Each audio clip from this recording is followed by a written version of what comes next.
الاستضافة وحكم الرؤية. معاكم جرجس عادل المحامي وحلقة جديدة من صاحب قضية. صاحب القضية النهاردة هو الزوج اللي بيطالب بالاستضافة داخل محكمة الأسرة، علشان هنعرف النهاردة هل في قانون الأحوال الشخصية في حق الاستضافة ولا لأ.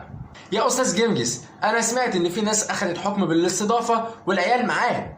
يا أستاذ جرجس، بعد إذنك أنا رفعت قضية الاستضافة وللأسف خسرتها. وأنا الصح، هل فعلا في ناس بتكسب أحكام بالاستضافة والعيال بتبقى معاها وفي ناس تانية بتخسر؟ طب الموضوع ده بيبقى بناء على إيه؟ تعالى بقى النهاردة نعرف بالتفصيل في صاحب قضية. الموضوع بيبتدي معانا من أول قضية الرؤية. قضية الرؤية دي قضية الزوج بيرفعها اللي هو الأب، بيقول أنا من حقي إن أنا أشوف ولادي، وده لأن الزوجة بتكون ممانعة إن الأب يشوف ولاده، فالقانون أتاح للأب الحق ده، وبعد كده الحكم بيطلع لصالح الأب، وبيبقى من حق الأب إنه يشوف ولاده مرة واحدة في الأسبوع. ولما الأم تيجي تقول لك لأ أنا مش هودي لك العيال إنك تشوفهم، يا ريت تعمل كده. قول لي ليه؟ شكرا انك قلت لي ليه.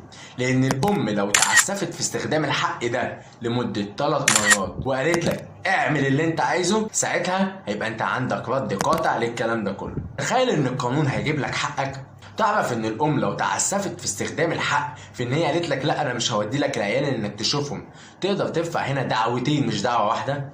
اول دعوه تقدر ترفعها هي دعوه اسقاط حضانه عن الام، تخيل.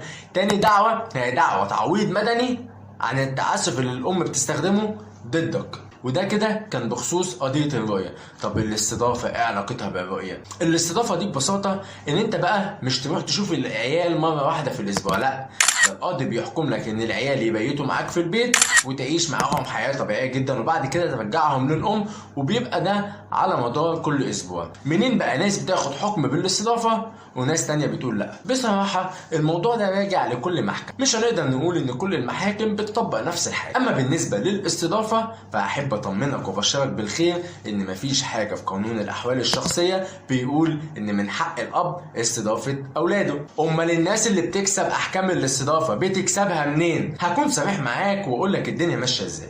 في القانون الحالي مفيش حق الاستضافه، ولكن في التحديث الجديد لقانون الاحوال الشخصيه بيقولوا هيبقى في استضافه. افرح.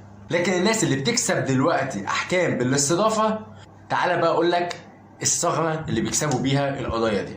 في اتفاقيه دوليه لحقوق الطفل بين مصر والامم المتحده. عايز اقول لك ان في محامين كتير قوي بيستندوا للاتفاقيه دي علشان ياخدوا حق الاستضافه، وبالمناسبه في محاكم كتير قوي بتقبل بده، لكن في بعض المحاكم التانية مش بتقبل.